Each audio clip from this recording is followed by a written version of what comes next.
Pero ¿cuánto podemos decir amén? Hoy continuamos nuestro estudio.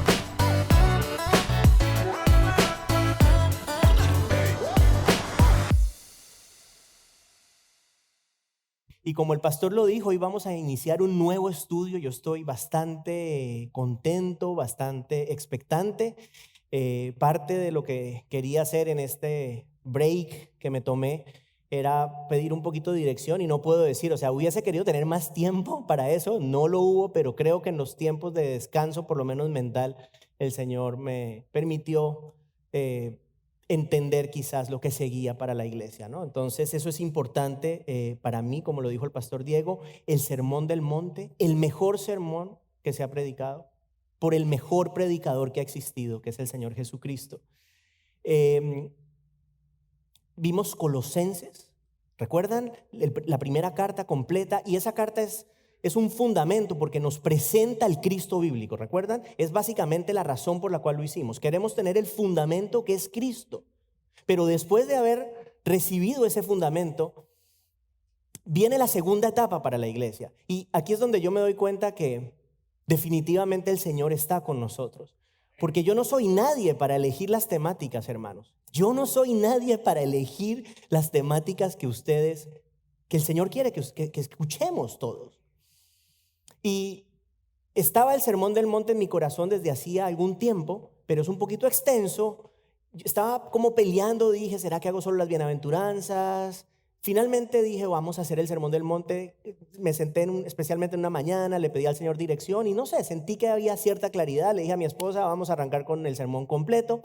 Pero esta semana que empecé a estudiar para prepararme para este mensaje, varios de los comentaristas, de los estudiosos que estuve consultando, coinciden con que este sermón es la herramienta evangelística más importante en las Escrituras. Yo la verdad, les voy a ser sinceros, no lo había pensado de esa forma inicialmente, pero ahí es cuando yo empiezo a ver esto y digo, sí, Señor, tú estás en medio de esto. O sea, esto es lo que sigue para tu iglesia. Estamos en un proceso de poner un fundamento para lo que va a venir aquí. Si queremos que el mundo alrededor nuestro conozca de Cristo, nosotros tenemos que estar preparados para eso. Y es lo que yo creo que el Señor está haciendo con este grupo. El Sermón del Monte, el llamado Sermón del Monte, es una exposición que el Señor Jesús, el propio Señor Jesús, hace sobre la ley de Moisés. Y también contrarresta en este sermón el legalismo de los fariseos. Ustedes saben que los fariseos básicamente buscaban hacer cosas de manera externa para que los viera la gente. El Señor en este sermón contrarresta esa idea. Como lo dijo el pastor Diego, se encuentra el sermón completo en los capítulos 5, 6 y 7. Como preámbulo debemos comprender, para entender todo esto, que Mateo está escrito a una audiencia judía principalmente. Eso es importante. Hace alusiones a la ley, alusiones al judaísmo. Y este sermón representa la primera enseñanza del Señor Jesús. Después de haber sido bautizado, después de haber sido tentado en el desierto, lo primero, el primer cuerpo de enseñanza que recibimos de Jesucristo es esto que vamos a empezar hoy. Y en este sermón, que ustedes de seguro lo han leído, hay un contraste. Se ve un contraste entre lo que los judíos conocían de la ley y lo que Jesús ahora les proclamaba, ¿sí? Por esa razón vemos la repetición en este sermón de estas frases. ¿Recuerdan? Ustedes han oído que se dijo. Y luego siempre dice, pero yo les digo. Por ejemplo, ustedes han oído que se dijo, no cometerás adulterio. Pero yo les digo que todo el que mira a una mujer para codiciarla ya cometió adulterio con ella en su corazón. Este va a ser un estudio que nos va a retar a todos. A todos. Sé que vamos a crecer mucho. Recuerden, los judíos, los fariseos, se ocupaban de cumplir con lo externo, pero aquí Jesús trae otro estándar. O sea, si ese estándar era visto ante las personas como algo muy elevado, aquí Jesús les dice, no. El estándar real es mucho más alto. A una obediencia externa y a una justicia falsa. O sea que el evangelio de Mateo es el primer evangelio. El evangelio de Mateo abre el Nuevo Testamento, escuche, importante, presentando al segundo Adán, al Rey Jesucristo, que viene a revertir las maldiciones tras la caída del primer rey, Adán. Porque Adán fue el primer rey. Adán recibió autoridad sobre todo lo creado. Pero este rey falló y trajo condenación a toda la humanidad. Nosotros conocemos eso. El Antiguo Testamento inicia y termina con condenación. Génesis 3, tras la desobediencia del primer hombre y la primera mujer. Empezando la historia de la humanidad, apenas estábamos comenzando la historia de la humanidad, el Señor dice estas palabras: maldita será la tierra por tu causa. O sea, los primeros dos seres humanos que existieron, y el Señor ya estaba declarando maldición. Luego vamos al cierre del Antiguo Testamento. El último profeta menor, Malaquías, hablando en el nombre de Dios, dice estas palabras, escuche: Él hará volver el corazón de los padres hacia los hijos y el corazón de los hijos hacia los padres, no sea que yo venga y hiera la tierra con maldición. Y esas son las últimas palabras del Antiguo Testamento. El Antiguo Testamento cierra con la palabra maldición. En otras traducciones dice destrucción. Pero el Sermón del Monte presenta el primer discurso, como les acabo de decir, el primer discurso del Señor Jesucristo. Antes de este discurso hay 6 frasecitas que vemos en Mateo, 6 frases breves del Señor Jesucristo. Pero la enseñanza formal empieza ahora en el sermón. ¿Con qué palabra? Bienaventurados. Bienaventurados, palabra que repite permanentemente, constantemente, varias veces al comienzo de este sermón. Malaquías termina recordándonos que la humanidad está condenada y utiliza la palabra maldición. El Señor nos recuerda a través de Mateo que ha llegado la liberación de esa condenación a través del segundo Adán, el Rey Jesús. Ahora bien, vamos al final del Nuevo Testamento. Empieza con bienaventuranzas. ¿Cómo termina el Nuevo Testamento después de ese capítulo y libro completo de Apocalipsis que es tan interesante? Apocalipsis 22:3. Ya no habrá más maldición. Hablando obviamente del cielo nuevo y la tierra nueva. El punto es, hay una diferencia marcada entre lo que vemos de principio a fin en el Nuevo, principio a fin en el Antiguo Testamento. O sea que vemos en el Nuevo Testamento la única esperanza de salvación en la persona de Cristo. El Señor Jesús es la provisión de Dios para salvación, es nuestra bendición, y esa bendición será aún mayor en la vida eterna. ¿Por qué? Porque no habrá absolutamente nada de pecado, ya no habrá maldición. Algunas razones para estudiar el sermón, y ya vamos a iniciar con el texto. Este sermón nos muestra la imperiosa necesidad del nuevo nacimiento. Escuche esto. Este sermón nos muestra la necesidad imperiosa del nuevo nacimiento, de la vida impartida por Dios en nuestros corazones. También nos busca direccionar hacia Cristo. Busca direccionar al ser humano hacia Cristo, la única fuente de vida, haciéndole ver que el Señor es el único que puede capacitar, el único que nos puede capacitar para vivir conforme a los estándares de Dios. O sea, cuando estudiemos este sermón, probablemente habrá muchas veces que vamos a salir de aquí un poco golpeados, porque el estándar es alto. Pero el Señor nos recuerda que no solamente Él pide estas cosas de nosotros, pero no solamente las pide, pero nos capacita. Porque no se les olvide que el creyente tiene al Espíritu Santo de Dios habitando dentro. No se les olvide lo que aprendimos en Colosenses, que hemos sido sepultados con Cristo. y ahora hemos sido resucitados a una vida nueva. Todo esto conecta de manera perfecta, hermanos, de manera perfecta. Y otra razón, el sermón muestra el camino a la verdadera felicidad. ¿Usted quiere ser feliz? Escuche el sermón, aplique el sermón. El camino a la verdadera felicidad, y por último, lo que les decía al comienzo, prepara a la iglesia para cumplir su misión evangelizadora, que al final del día es parte de nuestra razón de ser. No podemos simplemente ser creyentes que venimos a sentarnos domingo a domingo, domingo a domingo, domingo a domingo, y el mundo afuera muriendo y nosotros no hacer nada. No puede ser, y no va a ser así. Ahora bien, este sermón inicia con una sección que conocemos como las bienaventuranzas. Es una sección que describe el carácter y las bendiciones del creyente, del ciudadano del reino de los cielos. Y es una descripción contraria a lo que el mundo valora. Esto es muy importante.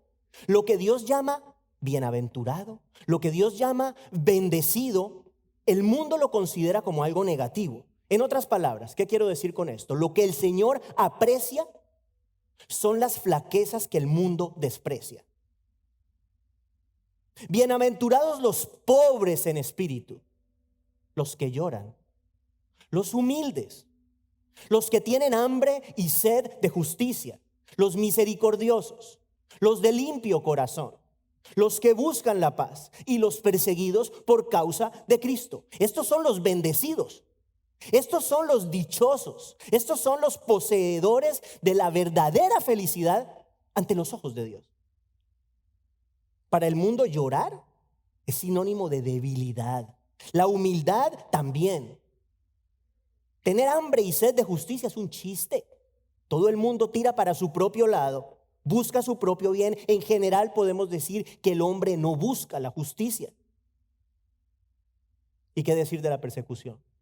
¿Cuándo usted ha escuchado decir a alguien, eres un bendecido porque te persiguen? Para el mundo, el ser perseguido, el ser atacado, el ser insultado es una afrenta. Y como lo veremos hoy y en las semanas que siguen, Dios valora lo que el mundo desprecia. Dios valora lo que el mundo desprecia. Vamos ahora a leer la sección completa. Vamos a leer del verso 1 al verso 16 del capítulo 5 del Evangelio de Mateo. Ahora bien, vamos a centrar nuestro estudio en los primeros 3 versos, como lo dijo el pastor. Vamos a ponernos de pie, ahora sí, por favor, para leer la palabra de Dios. Mateo capítulo 5, versos 1 al 16.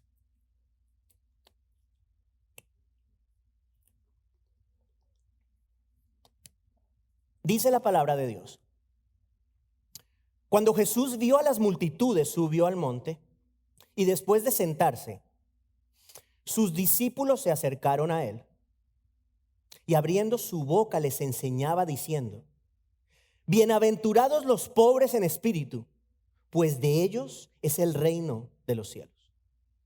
Bienaventurados los que lloran, pues ellos serán consolados. Bienaventurados los humildes, pues ellos heredarán la tierra. Bienaventurados los que tienen hambre y sed de justicia, pues ellos serán saciados. Bienaventurados los misericordiosos, pues ellos recibirán misericordia. Bienaventurados los de limpio corazón, pues ellos verán a Dios. Bienaventurados los que procuran la paz, pues ellos serán llamados hijos de Dios. Bienaventurados aquellos que han sido perseguidos por causa de la justicia, pues de ellos es el reino de los cielos. Bienaventurados serán cuando los insulten y persigan y digan todo género de mal contra ustedes falsamente por causa de mí. Regocíjense y alégrense, porque la recompensa de ustedes en los cielos es grande, porque así persiguieron a los profetas que fueron antes que ustedes. Ustedes son la sal de la tierra, pero si la sal se ha vuelto insípida, ¿con qué se hará salada otra vez? Ya no sirve para nada, sino para ser echada fuera y pisoteada por los hombres. Ustedes son la luz del mundo. Una ciudad situada sobre un monte no se puede ocultar, ni se enciende una lámpara y se pone debajo de una vasija, sino sobre el candelero y alumbra a todos los que están en la casa. Así brille la luz de ustedes delante de los hombres para que vean sus buenas acciones y glorifiquen a su Padre que está en los cielos. Palabra de Dios. Vamos a sentarnos, por favor. Vamos a iniciar entonces con los primeros 3 versos que incluyen la primera bienaventuranza. Mateo 5, versos 1 al 3, lo leo de nuevo. Cuando Jesús vio a las multitudes, subió al monte y después de sentarse sus discípulos se acercaron a él. Y abriendo su boca les enseñaba diciendo: bienaventurados los pobres en espíritu, pues de ellos es el reino de los cielos. El Señor inicia su ministerio después de su bautizo, después de ser tentado en el desierto, inicia su ministerio y tras llamar a sus discípulos, tenía mucha gente alrededor. Había multitudes que lo seguían. Él enseñaba en las sinagogas, se iba por Galilea, proclamaba el evangelio, sanaba enfermos, y esto hizo que mucha gente lo siguiera. Antecitos de lo que vamos a hablar, capítulo 4, el último verso del capítulo 4 dice lo siguiente, dice: y lo siguieron grandes multitudes. Estas son las mismas multitudes que vamos a ver en el sermón. Lo siguieron grandes multitudes de Galilea, Decápolis, Jerusalén y Judea y del otro lado del Jordán. Y anterior a esto habla también de Siria, o sea que Jesucristo, la fama de Jesucristo ya se estaba internacionalizando porque ya venía también personas de Siria que ya conocían de él. O sea, era una persona, el Señor Jesucristo tenía ya fama. Las personas lo seguían. Entonces, ¿qué pasa? Al ver estas multitudes, ¿qué dice el texto? Muy simple, el Señor sube al monte. El monte no es una montaña, es más bien una colina ubicada en la costa, en el borde del mar de Galilea, que tampoco es un mar, pero es un lago, conocido también como el lago Tiberías o el lago Kineret. Y el sitio que por más de 1600 años se ha considerado como el lugar donde estos acontecimientos sucedieron, pues está localizado al norte, de hecho la parte noroccidental del mar, y ahí en este momento hay una iglesia, un templo católico que fue construido entre el 1937 y 1938. Antes de eso había una iglesia bizantina en el área. ¿Podemos estar 100% seguros que fue exactamente ahí? No, pero les digo, por 1600 años la tradición ha dicho es allí. No sé, algunas personas han ido, creo que Bonnie estuvo allá en Israel y probablemente estuvo en el lugar. Vemos en el verso 1, el Señor sube a la colina y se sienta. ¿Sí? Los maestros judíos tenían la costumbre de enseñar sentados.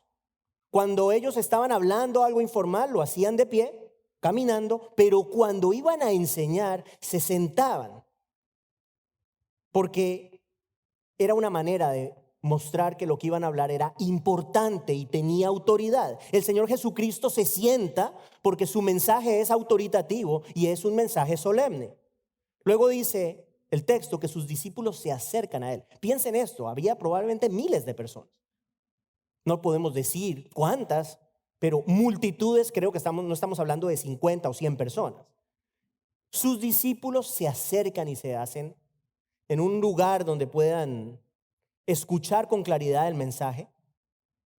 Ese mensaje que, como les dije, va a presentar un estándar muy alto que las multitudes no pueden vivir.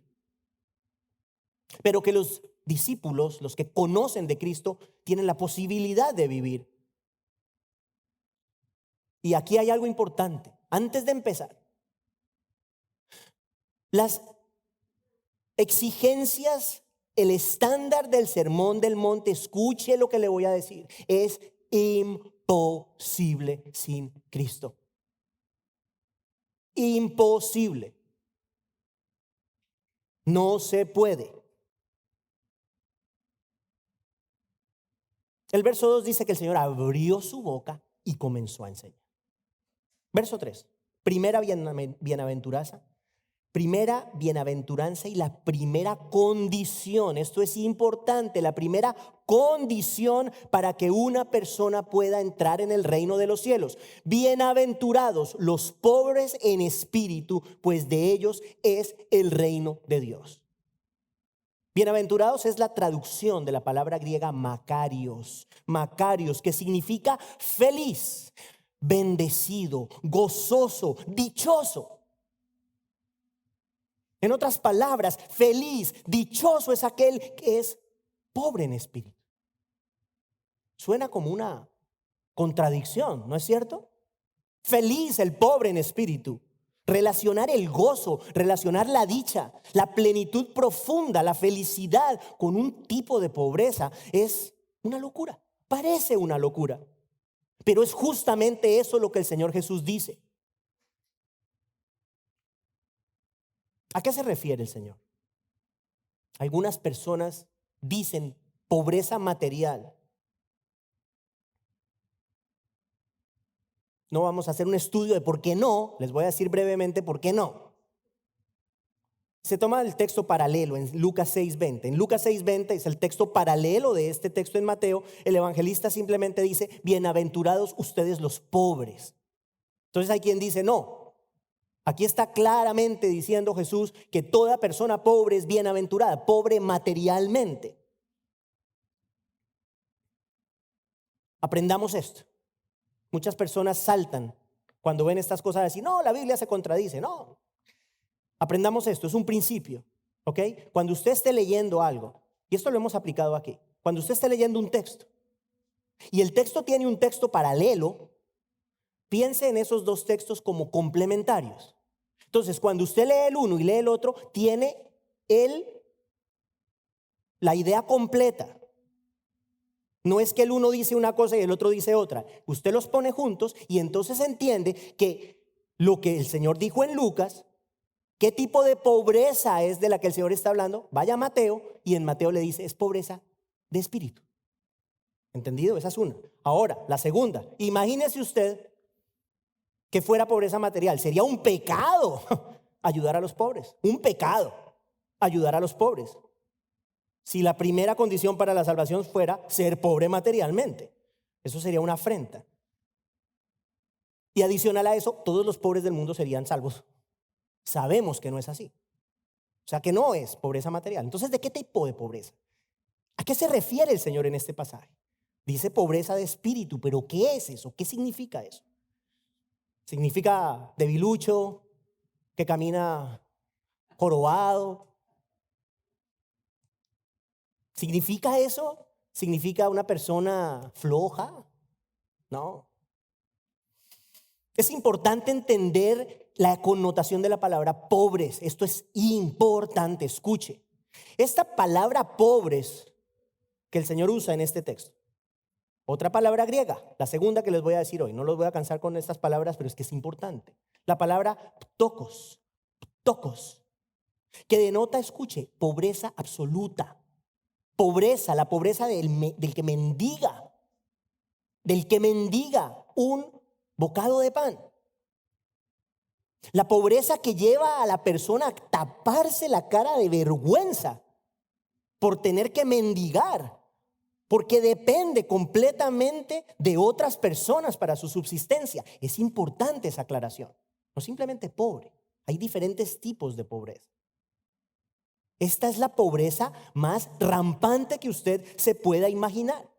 Y esa misma palabra, ptokos, es la que el Señor utiliza, la Biblia utiliza. ¿Usted recuerda la historia de Lázaro, el pobre? ¿Se acuerda de la historia de Lázaro? Es la misma palabra para referirse a este hombre que se tiraba, acuérdese, se tiraba en la puerta, en el suelo de la puerta del hombre rico y venían los perros a lamerle las llagas. Ese hombre, dice la Biblia, que lo único que quería era poder alimentarse de las migajas de pan que caían de la mesa. Esa pobreza que vemos en Lázaro es la pobreza que ilustra la pobreza de espíritu del hombre que Dios considera bienaventurado. Es una ilustración lo que estoy haciendo. El hombre dichoso, el hombre bendecido, el hombre pleno, escuche esto. Es el hombre que reconoce su absoluta miseria espiritual aparte de Cristo. Eso es ser pobre en espíritu. El hombre que reconoce su absoluta inhabilidad para obtener el favor de Dios por su propia cuenta. El hombre que no tiene nada que ofrecer para la salvación de su alma. El hombre que reconoce la vergüenza y la desesperanza que produce su condición. Ese es el hombre pobre en espíritu. Bienaventurado, dichoso, feliz es ese hombre. Ese hombre que ve su muy profunda pobreza espiritual y comprende, hermanos, comprende que aparte del Salvador está completa y totalmente perdido. Eso es pobreza en espíritu. Gozoso el hombre que reconoce ser completamente indigno de Dios. Porque este hombre que hace estas cosas, en lugar de compararse con el vecino, con el compañero de trabajo, se compara con Dios. Es fácil. Si nos comparamos, siempre habrá alguien que consideramos peor que nosotros, ¿no? Entonces, si usted considera con el vecino que es un, no sé, adúltero, y usted dice, no, yo no hago esas cosas, no, yo no. Pero es que el vecino no es el estándar. El estándar es el Señor. Cuando nosotros nos comparamos con el Señor, ¿qué es lo que pasa? Hermanos, quedamos desarmados, desnudos. Quedamos impávidos al considerar la santidad del Señor y compararla con nosotros. No importa qué tan bueno usted se crea. Cuando usted se compara con el Señor, la conclusión a la que debemos llegar es, somos pobres. Somos pobres. Sin Cristo somos pobres. El hombre pobre de espíritu puede hacer eco de estas palabras del profeta Isaías. El profeta Isaías, cuando fue llamado, vio la gloria de Dios. Vio la gloria de Dios al ser llamado en una visión.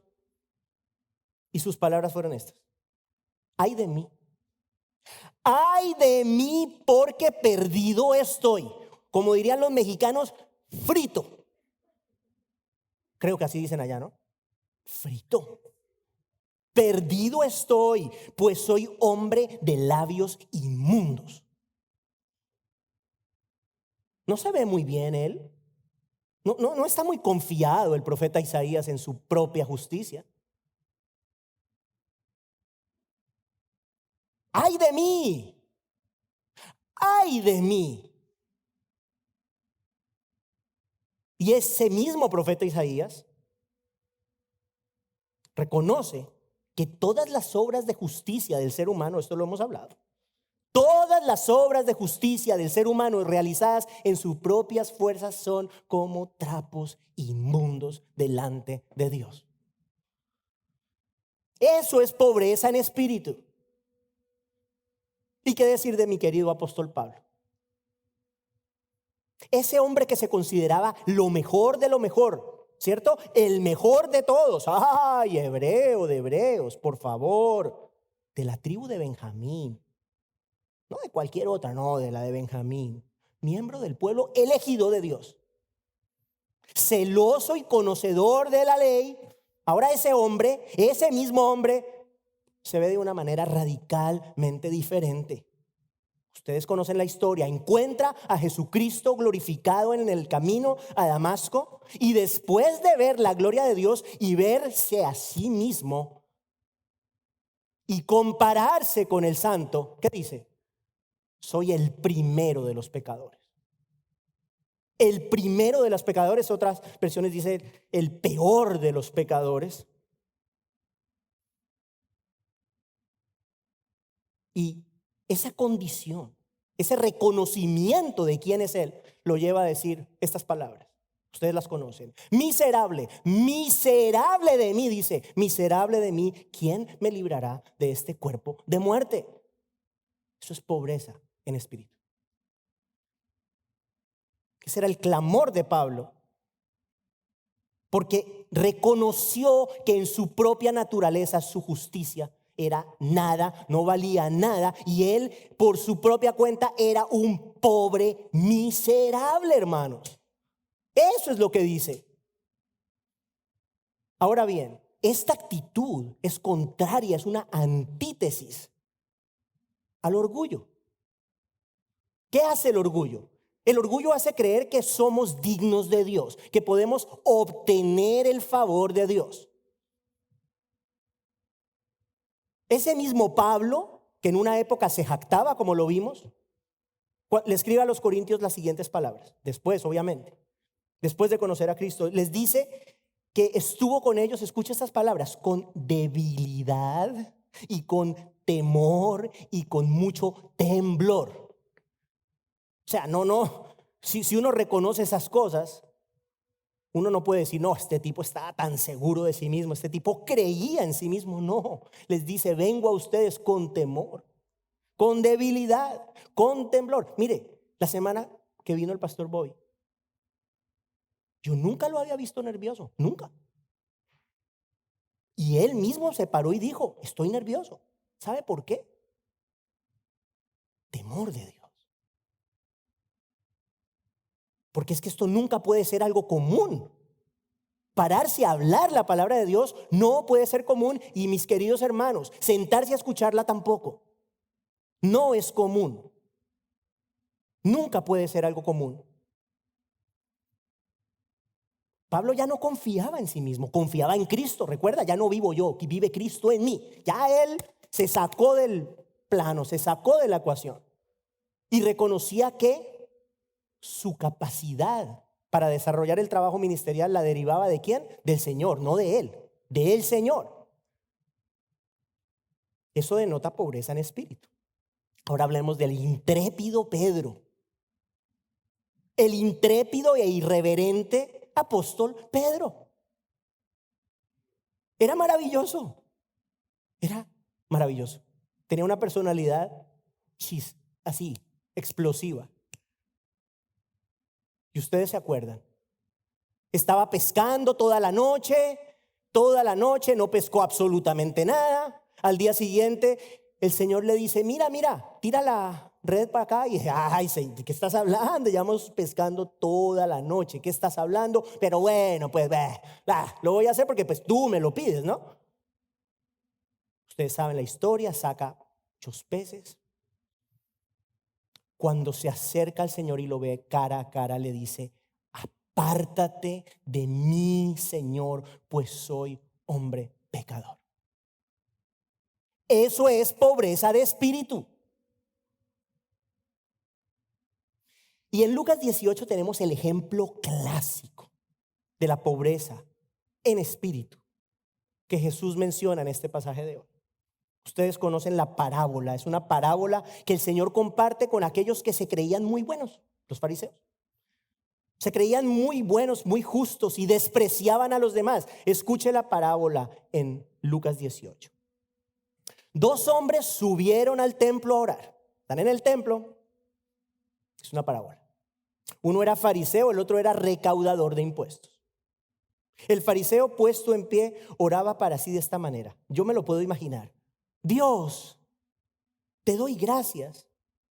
Porque no soy como los demás hombres. Estafadores, injustos, adúlteros. Ni aun como este recaudador de impuestos.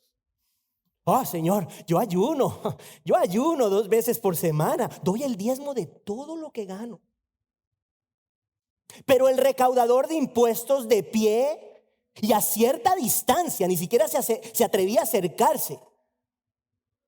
No quería ni siquiera alzar los ojos al cielo, sino que se golpeaba el pecho diciendo, Dios, ten piedad de mí, pecador.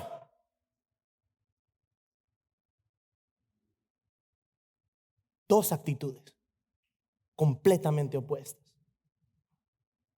El fariseo se compara con el vecino, hermanos. El fariseo se compara con los otros hombres, con hombres inicuos, con hombres injustos, para hacer resaltar su propia justicia. Esa justicia falsa, supuesta justicia. Y luego, perdónenme, pero ¿qué tal el orgullo? Hacerle una lista a Dios de sus virtudes, de su supuesta obediencia y de su supuesta piedad. ¿Es posible caer en esto? Yo recuerdo una vez caer en esto. Una vez recuerdo haber caído en esto. Cuando a mi hija chiquita la diagnosticaron de diabetes y yo me paré y le dije al Señor, Señor, ¿por qué a mí? Mira todo lo que hago para servirte. La misma actitud, hermanos. Esa actitud de venir a decirle al Señor lo bueno que es uno, cuando uno no es nada sin Él. Pero ¿qué hizo el recaudador de impuestos? Opuesto, completamente opuesto. El recaudador de impuestos era deplorado por la gente. ¿Por qué? Lo veían como un traicionero. ¿Por qué? Porque compraba franquicias a los romanos para cobrarle impuestos a los de su raza, a los judíos. Los detestaban. El fariseo era otra cosa, ¿no? O sea, que había una diferencia social entre ellos, pero la diferencia mayor estaba en el corazón. El recaudador de impuestos no se atrevía a levantar la mirada y en su pena se golpeaba el pecho y clamaba piedad y reconocía su pecado. Eso es pobreza de espíritu. Este hombre, este recaudador de impuestos en la parábola, es un mendigo, hermanos. Es un mendigo espiritual que conoce su pobreza y su vergüenza y ni siquiera se atreve a levantar la mirada.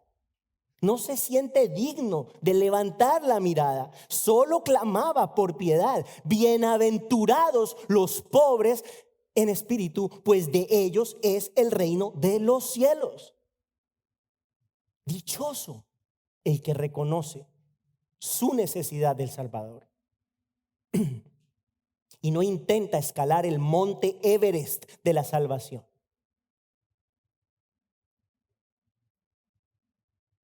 Nada podemos hacer para llegar a la cima del monte de la salvación sin Cristo. Nada. No importa cuánto trate, nada podemos hacer. No hay nada que podemos hacer. Es el orgullo humano.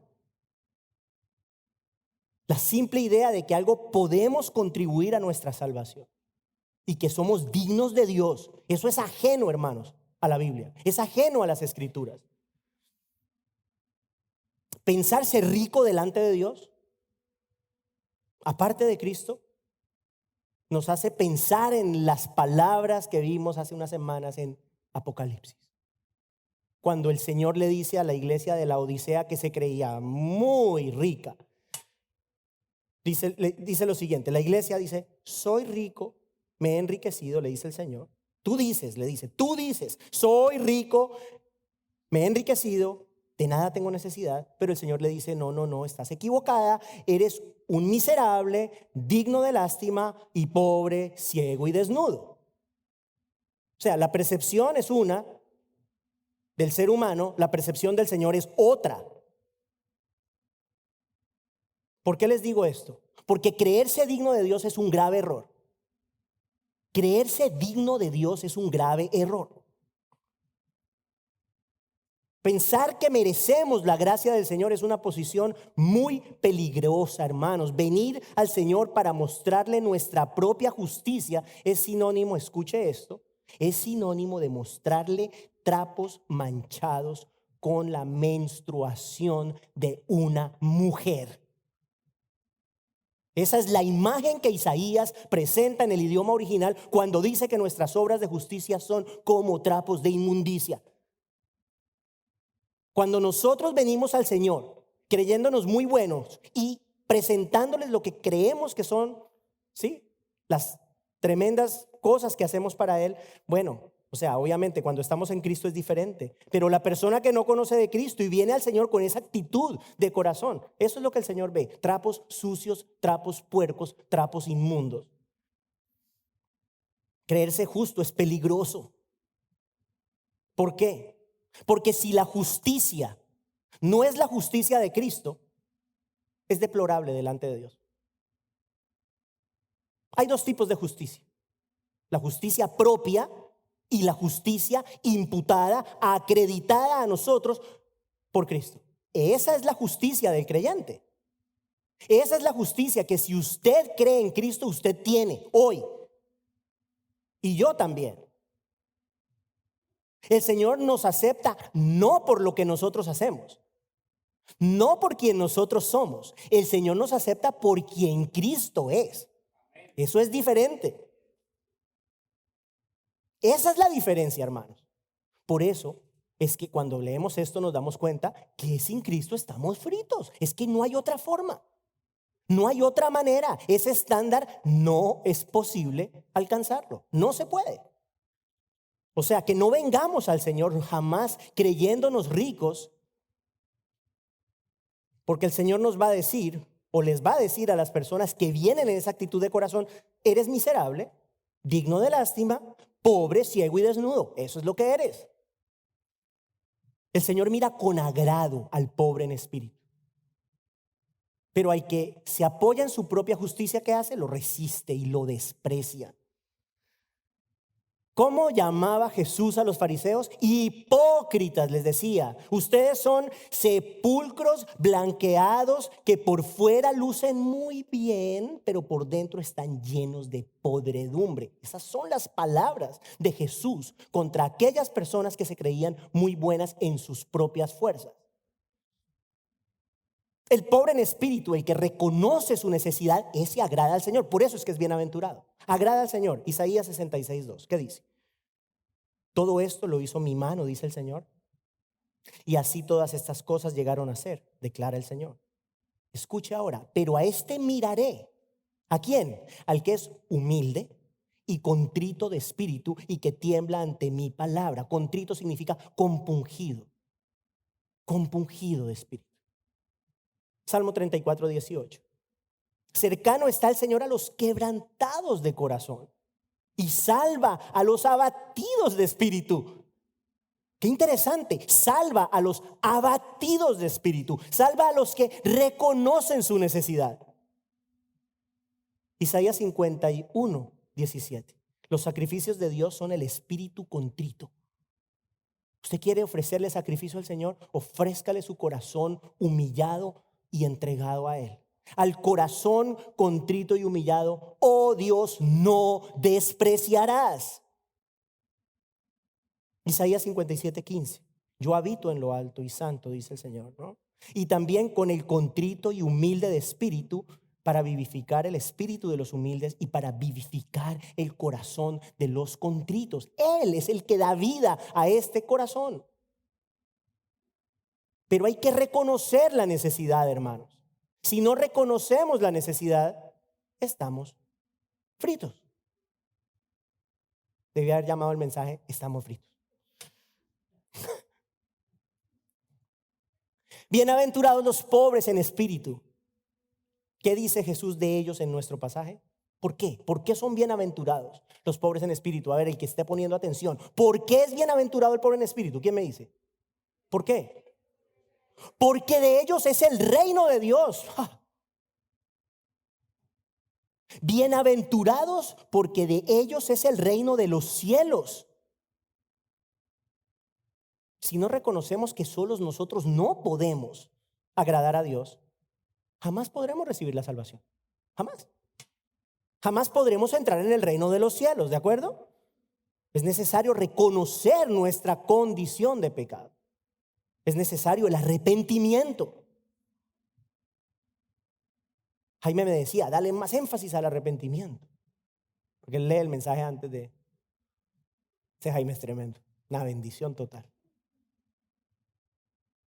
Hay que arrepentirse. Sin arrepentimiento no se llega al Señor. Si no hay convicción de pecado, no se llega al Señor. Y cuando somos creyentes, como somos, espero todos aquí, usted no crea que, pues cierto, no, la salvación no la pierde, de acuerdo, pero permanentemente tenemos que arrepentirnos. Yo no sé usted, pero yo le fallo al Señor todo el tiempo, de diferentes formas. Y hay que ser rápido para arrepentirse, hermanos. Hay que ser rápido para arrepentirse. Si usted algún día, puede pasar, suponga, Dios nos libre, pero suponga que un mal día, porque eso no es un buen día, un mal día, usted comete un pecado que usted considera grave. Y usted dice: hice esto. No, yo no vuelvo a la iglesia porque no me siento digno de ir a la iglesia.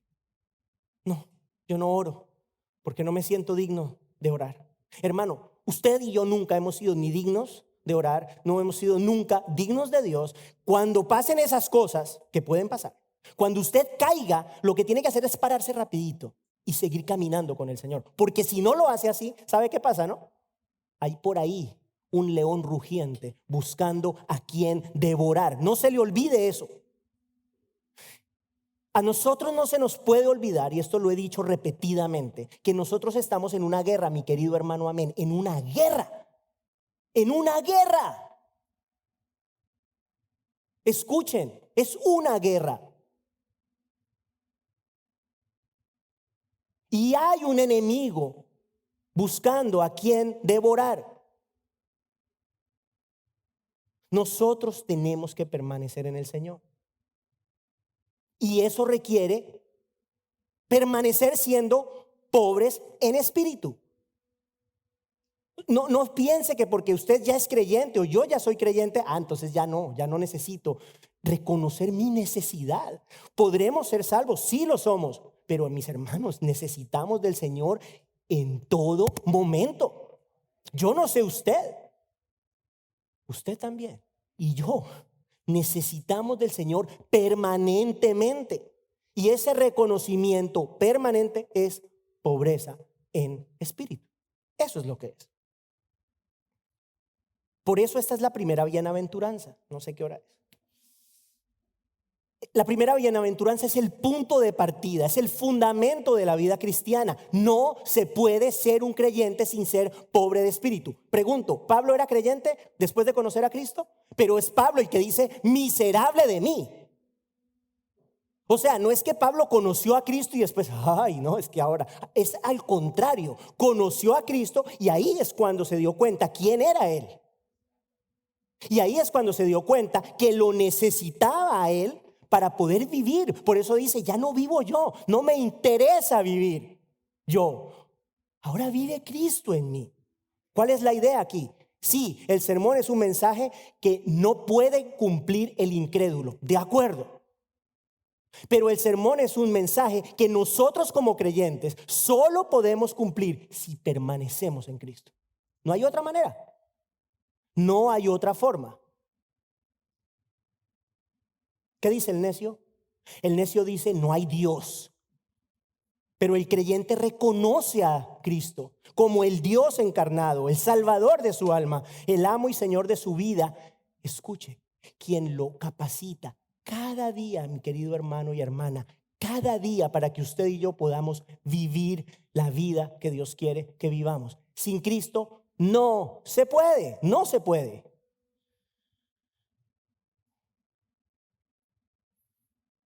Ahora bien, ya casi termino. Sé que está más larguito hoy.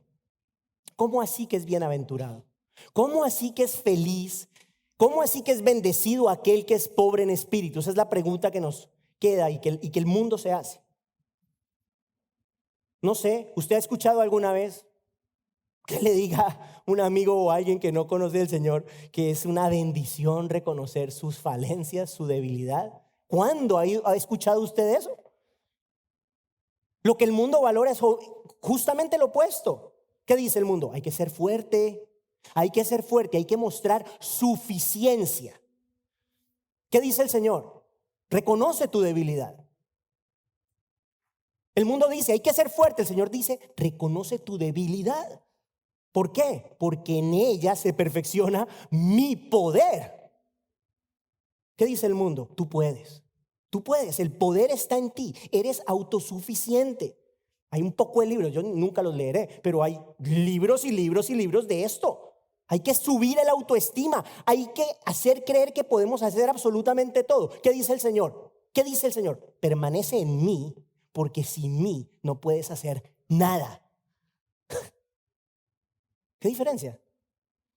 El mundo valora las riquezas, el mundo valora las posesiones. Esas son algunas de las cosas que el mundo valora, por las cuales el mundo vive y muere. ¿Qué dice el Señor?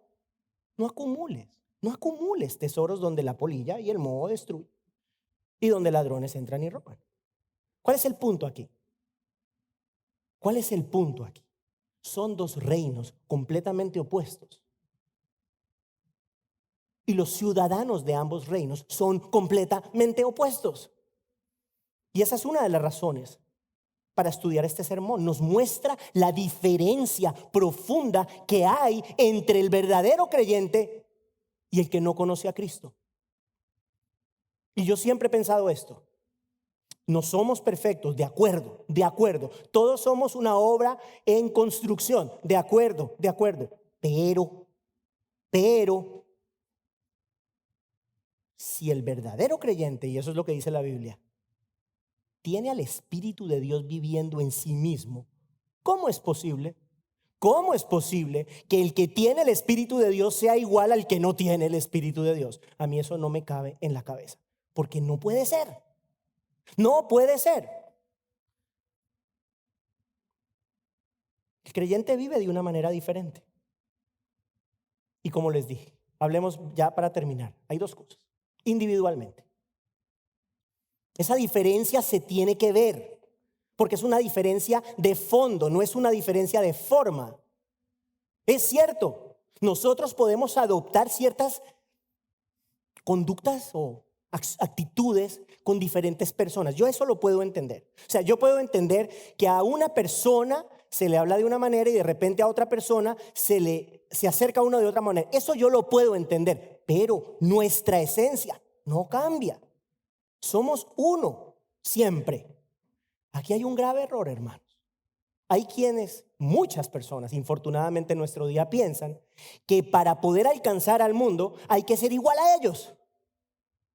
Y para que la iglesia pueda alcanzar al mundo tiene que conformarse al mundo. Eso es un error garrafal.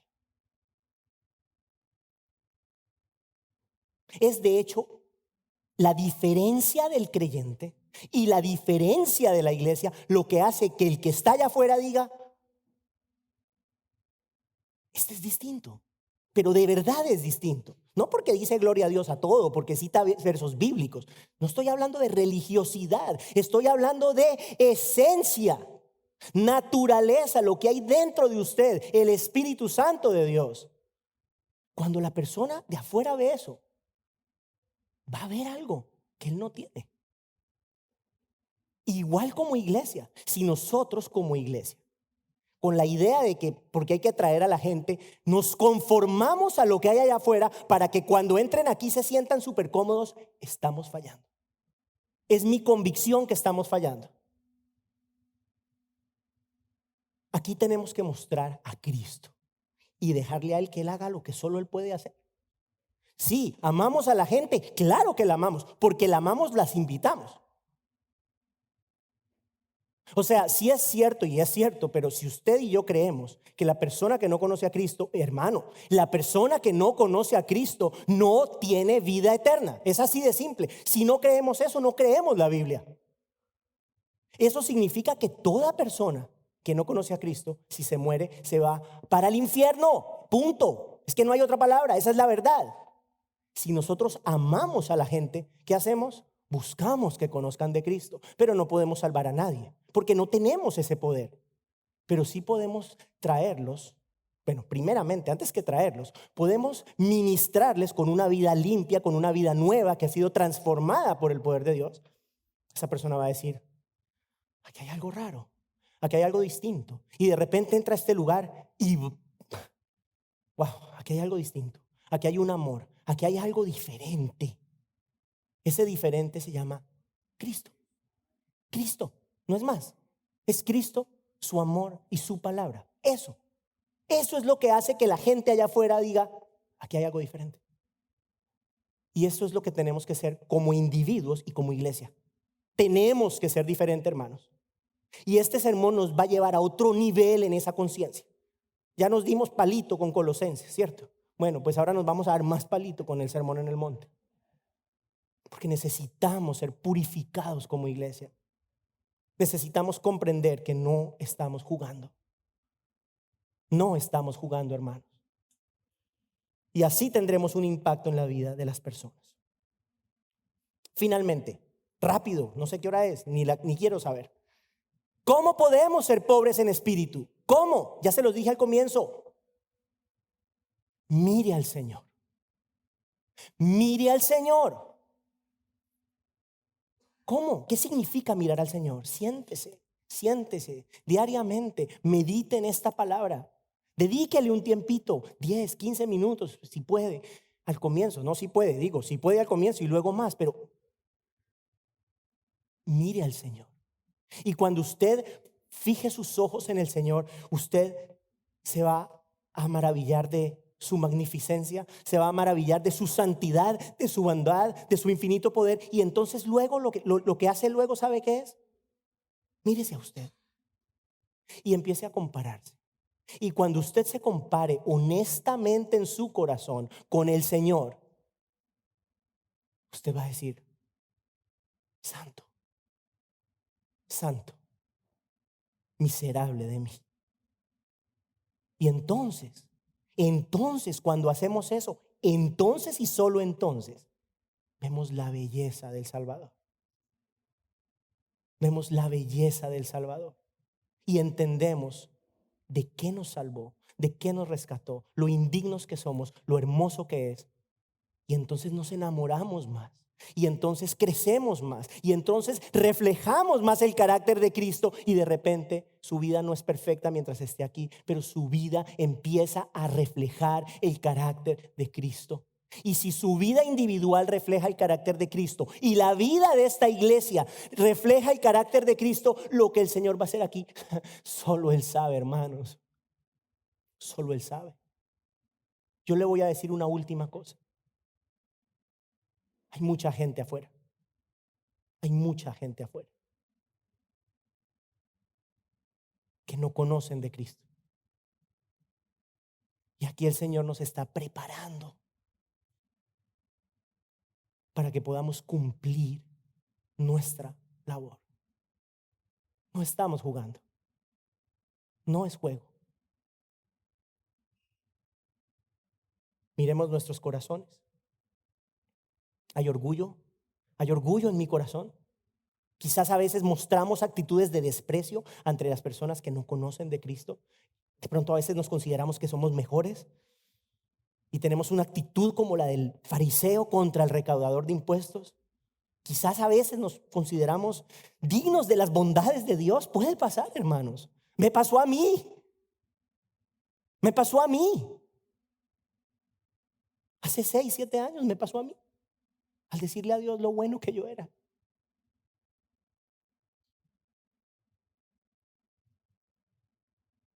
¿Se compara usted con su vecino, con el compañero de trabajo? Y se dice a usted a sí mismo: bueno, pero yo hago algunas cosas, pero no hago lo que esta persona hace. Mire al Señor, miremos al Señor, contemplemos al Señor para que podamos ser pobres en espíritu, reconociendo nuestra necesidad de Él. Y finalmente, es posible que haya aquí, o que alguien que esté escuchando, o que vaya a escuchar este mensaje algún día, esté pensando en sí mismo que puede obtener el favor del Señor por sus propios méritos. Posiblemente hay alguien que piensa que sin la justicia de Cristo es posible entrar en la vida eterna. Hay gente, hermanos, hay gente que dice ser buena. Yo soy bueno, yo no le hago daño a nadie. Y de repente peco, pero al mismo tiempo entonces voy y le doy comida al homeless para sentirme un poquito mejor. Pasa. Ustedes se ríen, pasa. Hay gente que actúa así. Pecan por un lado, pero por otro lado hacen obras para balancear, hermanos. Si hay alguien así, yo le digo: reconsidere, porque no es lo que el Señor dice. Es necesario ser pobre en espíritu para heredar el reino de los cielos. Es imperativo reconocer su necesidad del Salvador y concluir, escuche, que aparte de Cristo está completamente incapacitado, inhabilitado para entrar en la vida eterna. No se puede. Yo soy el camino. Yo soy la verdad. Yo soy la vida. Nadie viene al Padre sino por mí.